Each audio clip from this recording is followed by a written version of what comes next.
Bueno, buen día a todos. Bienvenidos a la clase 2 de estadística de la parte descriptiva.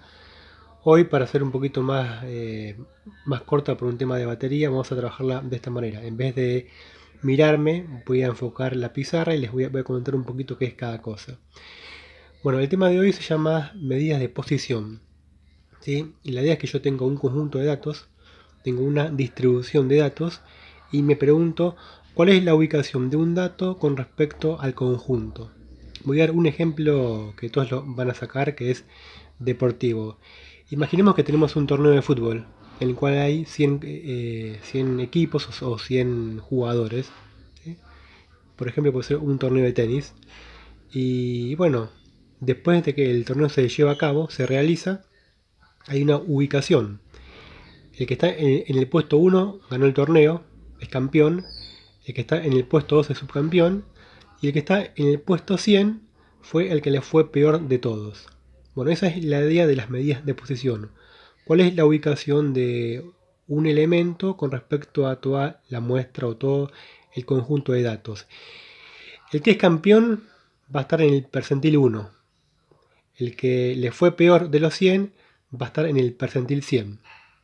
Bueno, en esta clase vamos a trabajar básicamente las medidas con datos continuos, ¿sí? Entonces, yo tengo tres medidas de posición: cuartiles, deciles y percentiles.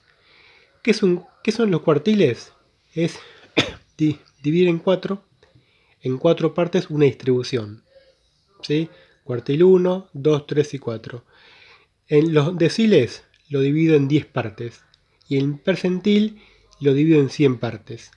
Entonces, por ejemplo, ahora enfoquémonos en el cuartil, en las medidas de cuartiles. Verán que esto es parecido a la fórmula de mediana, ¿sí? Ahora, ¿cuál es la diferencia? De que yo la mediana la dividía por 2, porque armaba dos grupos con igual cantidad de elementos. Acá lo que hago es lo divido por 4, es n sobre 4, y k es el número de cuartil. Después es todo igual: límite inferior, frecuencia del intervalo, frecuencia anterior y amplitud. Entonces, por ejemplo, si yo tengo el cuartil número 1, ¿qué tipo de información me daría? Bueno, es un valor que separa al 25% más bajo del 75% más alto. Si tengo el cuartil 2, separa el 50% más bajo del 50% más alto. El cuartil 2 coincide con la mediana. Si tengo el cuartil 3, ¿qué info me daría? Separa el 75% más bajo del 25% más alto. ¿Sí? Es simplemente es una medida que divide grupos. Pero a diferencia de la mediana, que los dividía mitad y mitad, los cuartiles los dividen en cuatro partes, ¿sí? Donde tengo 25%, 50%, 75% y 100%. Vayamos ahora a lo que son los deciles. Acá lo que tengo es dividir una muestra en 10 partes. Ven que esta n divido 10, ¿sí?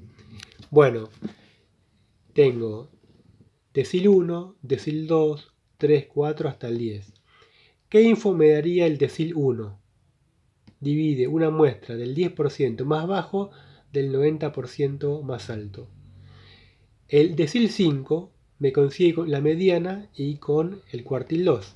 50% de un lado y 50 del otro. ¿Qué info me daría el decil 9? Es un valor que supera al 90% de los datos y es superado por el 10%. ¿Qué info me daría el decil 4?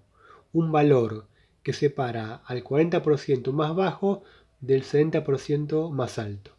Y así sucesivamente. ¿Sí? Son medidas de posición. Es como se ubica un dato con respecto al resto.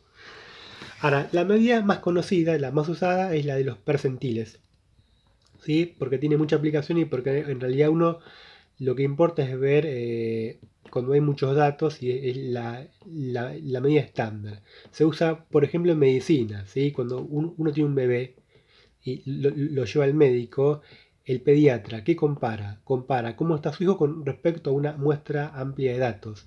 Entonces le dice, bueno, mire, tu hijo está en el percentil 80. Indica de que en una muestra, no sé, de 100.000 bebés, ¿sí? Él tiene un peso que supera al 80% y es superado por el 20%. Bien que ahora la muestra la divido por 100, porque es el percentil, es n sobre 100 y después por k. Y k puede ser un valor del 1 al 100.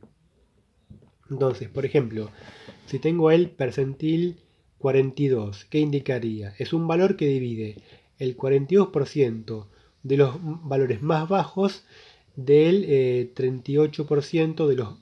perdón, sí, no, del 42, del 58% de los valores más altos. ¿Sí? Si tengo, por ejemplo, el percentil 70, indica un valor que supera al 70% de los datos y es superado por el 30%. Si tengo el percentil 99, es un valor que supera al 99% de los datos y es superado por el 1% de los datos. ¿Sí? ¿Cuál es la utilidad de los percentiles? Es, bueno, justamente establecer un punto de corte. Y les voy a dar un ejemplo. Supongo que ahora en la epidemia que tenemos ahora de coronavirus, le quiere dar un subsidio al 18% de la población que está bajo la pobreza. ¿Qué haría? Bueno, me fijaría el ingreso de cada persona y estudiaría qué porcentaje de la gente está bajo ese porcentaje y ahí le daría un subsidio. O le quiero cobrar un impuesto al 1% de la gente más rica del país. Y me pregunto, bueno, ¿cuál es el ingreso? ¿Sí? ¿Cuál es el ingreso que determina el 1% más rico del 99% menos rico? Y ahí establezco el impuesto. ¿Sí? Entonces, las medidas de cuartiles, deciles y percentiles tienen como objetivo, ¿sí?, dividir la población en grupos, en 4 grupos, en 10 grupos, en 100 grupos. Y ahí establecer cortes. Así yo puedo saber cuánta gente o qué nivel de ingreso le corresponde a cada grupo. Y ahí puedo tomar medidas, por ejemplo, impositivas, tributarias o incluso sociales. ¿Sí? Esa es la utilidad para datos continuos. Lo comento brevemente. En caso que ustedes tengan que trabajar datos discretos, lo trabajan como la mediana. ¿Sí? O sea, si yo tengo datos discretos y están en tabla, bueno, armo la columna de frecuencia acumulada siempre y después lo divido justamente utilizando la medida que puede ser K de n sobre K para cuartiles, K por n sobre 10 para deciles y K por n dividido 10 para los percentiles. Y ahí me preguntaría, para datos discretos, ¿qué intervalo acumula esa cantidad de datos? Como lo trabajamos con la mediana, ¿sí? Pero acá, en vez de dividir por 2, divido por 4, por 10, por 100 y después multiplico por K. ¿Sí? Entonces, esa es la utilidad de los cuartiles, justamente ver la posición de un conjunto de elementos en una muestra. En la próxima clase vamos a ver un ejemplo de los dos casos, continuos y discretos, para que esto lo puedan aplicar a un caso real y que no quede tan abstracto, porque sé que la clase de esta forma queda muy teórica, pero la idea es que ustedes puedan ver la aplicación de las medidas de posición. Bueno, en la próxima clase les voy a dar un ejemplo aplicado de caso continuo y caso discreto para las medidas de posición, básicamente los percentiles y los deciles. Bueno, gente, cortamos por hoy. Espero que la clase les sea una guía, una especie como de pantallazo del tema. Y bueno, como siempre, me pueden hacer consultas y lo pueden ver también en la bibliografía que está subida al campus. Un saludo para todos.